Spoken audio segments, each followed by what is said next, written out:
Hello everyone, मैं हूं फ़रहीन और आप लोग देख रहे हैं फ़रहीन क्लासेस। पर आज से हमारा ये फ़रहीन क्लासेस बन चुका है WBPSC गाइड। WBPSC गाइड का टेलीग्राम चैनल भी है जिसे आप लोग ज्वाइन कर सकते हैं। उसका लिंक आपको डिस्क्रिप्शन बॉक्स में मिल जाएगा। उस ग्रुप को ज्वाइन करने से आपका सबसे इम्पॉर्टेंट बेनिफिट ये होगा कि वेस्ट बंगाल में होने वाले सारे इम्पॉर्टेंट कॉम्पिटिटिव एग्ज़ाम्स के इन्फॉर्मेशंस मिलते रहेंगे और साथ ही MCQ की प्रैक्टिस सेशंस भी चलती रहती है इस ग्रुप में, तो आपका प्रैक्टिस भी होता रहेगा। तो ज़रूर ज्वाइन कीजिएगा WBPSC गाइड का टेलीग्राम ग्रुप और साथ ही इस यूट्यूब चैनल को भी सब्सक्राइब कर लीजिए ताकि एक भी वीडियो आपका मिस ना हो पाए। ऑलरेडी करंट अफेयर्स, पॉलिटी के बहुत सारे वीडियोज़ अपलोड किए जा चुके हैं। अगर आप लोगों ने मिस कर दिया है वो सारा वीडियोज़ देखना तो ज़रूर देखिएगा और साथ ही इस चैनल को भी सब्सक्राइब कर लीजिए। और अगर आज का ये वीडियो आपको पसंद आए तो इसे लाइक और शेयर ज़रूर कर दीजिएगा। तो आज हम लोग इस वीडियो में देखेंगे कि गवर्नमेंट ऑफ इंडिया ने जो अभी FDI पॉलिसीज़ में चेंजेस लाई हैं और जो अमेंड किया है तो वो क्यों किया गया है, उसके इम्प्लिकेशंस क्या हैं, ये सारा कुछ जानेंगे हम लोग आज के इस वीडियो में। UPSC, West Bengal Public Service Commission के एग्ज़ाम और इसके अलावा जितने भी कॉम्पिटिटिव एग्ज़ाम होते हैं सभी के लिए ये काफ़ी इम्पॉर्टेंट टॉपिक है। तो चलिए देखते हैं आज का ये टॉपिक और इसके जुड़े हुए सारे important information in a very compact way. First of all, ये अमेंडमेंट जो है 17 अप्रैल 2020 को department for promotion of industry and internal trade, इस डिपार्टमेंट ने ही रिलीज़ किया था और ये डिपार्टमेंट काम करता है under the ministry of commerce and industry, जहाँ पर इसने FDI that is foreign direct investment policies, इसमें जो अमेंडमेंट किया है उसको रिलीज़ किया था। ओके, तो अब ये अमेंडमेंट की अचानक से ज़रूरत क्यों पड़ी ये जान लेते हैं। देखिए, अभी ये जो सिनेरियो हम लोगों के सामने ये देख ही रहे हैं हम लोग कि कोविड-19 की वजह से सारे डेवलप्ड नेशन की आप बात करें या डेवलपिंग नेशंस की, सभी के जो स्टॉक मार्केट्स हैं वो क्रैश करते जा रहे हैं। सारी कंपनीज़ के शेयर्स अच्छी पोजीशन में तो नहीं हैं। इंडिया का ही अगर हम लोग देख लेते हैं अपनी कंट्री में, तो सारे कंपनीज़ के शेयर डे बाय डे उसकी जो वैल्यू है वो कम होती जा रही है ना। तो इस चीज़ को देखते हुए गवर्नमेंट ऑफ इंडिया ने ये स्टेप लिया है कि अभी फ़िलहाल कुछ दिन पहले देखा गया कि द हिंदू में एक न्यूज़ भी आया था इससे रिलेटेड, बहुत ही इम्पॉर्टेंट था। अगर आप लोगों ने मिस कर दिया है तो उसे ज़रूर पढ़ लीजिएगा एक बार कि HDFC लिमिटेड, इसमें जो है चाइना ने क्या किया, कुछ FDI इन्वेस्टमेंट किया और कुछ शेयर्स जो हैं वहाँ से ले लिए। तो अब ये करने से क्या हुआ, अब चाइना का से HDFC लिमिटेड में बहुत ही ज़्यादा बढ़ गया। ये इनडायरेक्टली असर करेगा किस पर, इंडिया की सॉवरेंटी पर। कैसे कि अब कोई भी, मान लीजिए HDFC लिमिटेड में कोई भी अगर एक डिसीजन लेने की बात आएगी तो वहाँ पर चाइना का काफ़ी एक अच्छा होल्ड बन जाएगा, उसकी अथॉरिटी बढ़ गई है ना।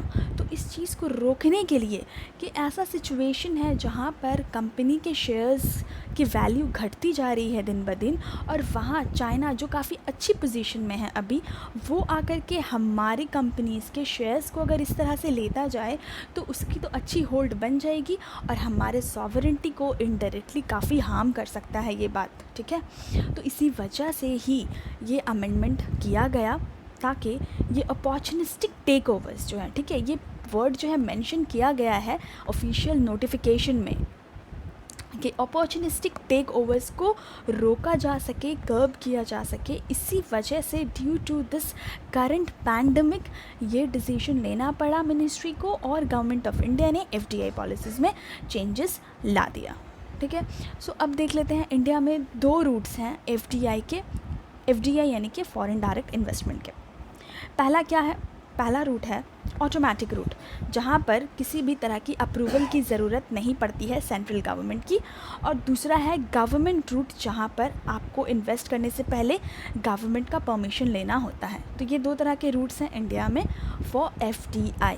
सो करंट रूल क्या है FDI का, first of all current rule की अगर बात करें तो कोई भी नॉन रेजिडेंट एंटिटी हो या सिटीज़न हो, ठीक है, जो हमारी कंट्री से बॉर्डर शेयर करता है, इंडिया के साथ बॉर्डर शेयर करता है, उसको इन्वेस्टमेंट अगर करना है इंडिया में तो वो ईज़िली कर सकता था, एक्सेप्ट कहाँ पर कुछ प्रोहिबिटेड एक्टिविटीज़ और सेक्टर्स को रखा गया था, जैसे कि एटॉमिक एनर्जी है, स्पेस है, डिफेंस है, ठीक है, उन सारे सेक्टर्स में या एक्टिविटीज़ में इन्वेस्टमेंट नहीं हो सकता है। लेकिन उसको छोड़कर, वो प्रोहिबिटेड सेक्शन को छोड़कर दूसरे सारे सेक्टर्स और एक्टिविटीज़ में इंडिया का जो नेबरिंग कंट्रीज़ है, जो लैंड बॉर्डर शेयर करता है, वो लोग ईज़िली इन्वेस्ट कर सकते थे।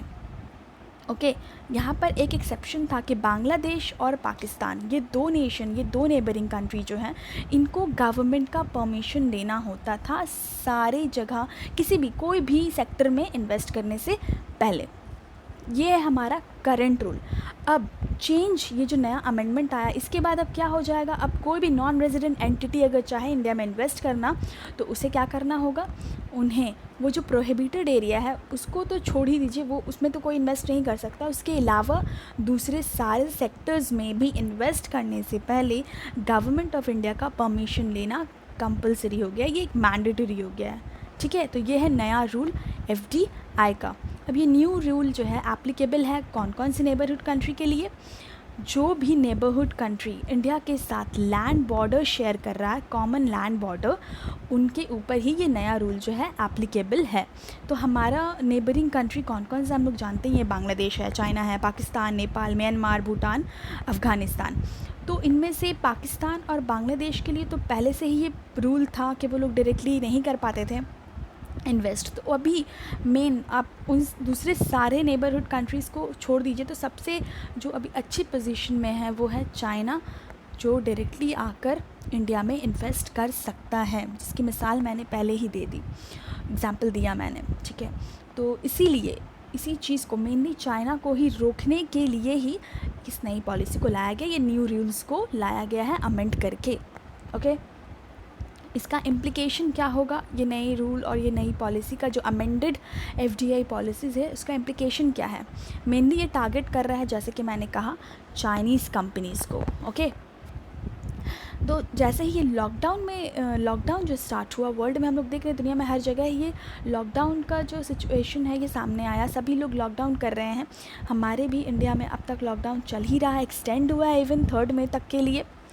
तो अब बाकी सारी दुनिया तो जा रही है लॉकडाउन की तरफ, और एक तरफ देखा जा रहा है कि चाइना आहिस्ते आहिस्ते नॉर्मल होता जा रहा है, मीन्स उसका सिचुएशन जो है वो नॉर्मल की तरफ जा रहा है। तो इससे क्या हो रहा है, वो तो एक अच्छी पोजीशन ले चुका है, अब वो एबल है कि वो ईज़िली इन्वेस्ट कर सक रहा है और कंपनी को भी एक्वायर कर ले रहा है।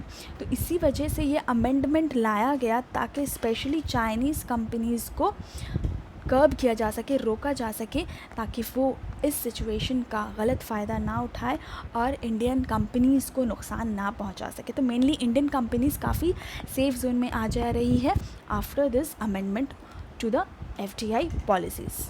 ठीक है, तो अब FDI और FPI ये दोनों है क्या, ये देख लेते हैं।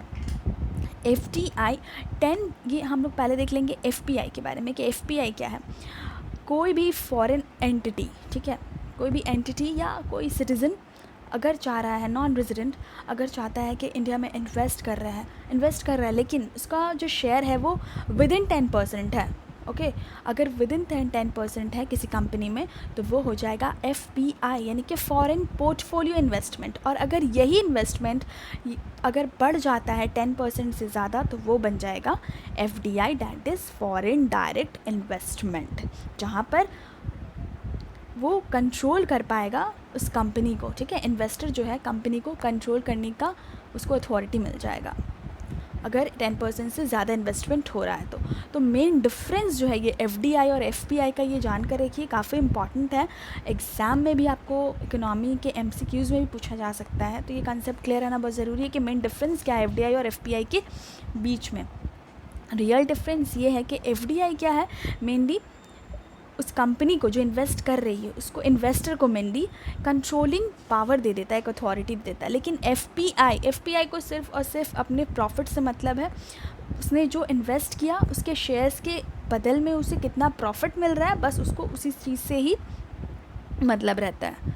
ठीक है, उसका वहाँ पर कोई कंट्रोलिंग पावर उसको नहीं मिलता है FPI इन्वेस्टमेंट के बाद। और अगर FDI हो रहा है तो फिर इन्वेस्टर को एक अथॉरिटी मिल जा रही है कंट्रोल करने का उस कंपनी को। ओके, यही मेन डिफरेंस है between the FDI and FPI।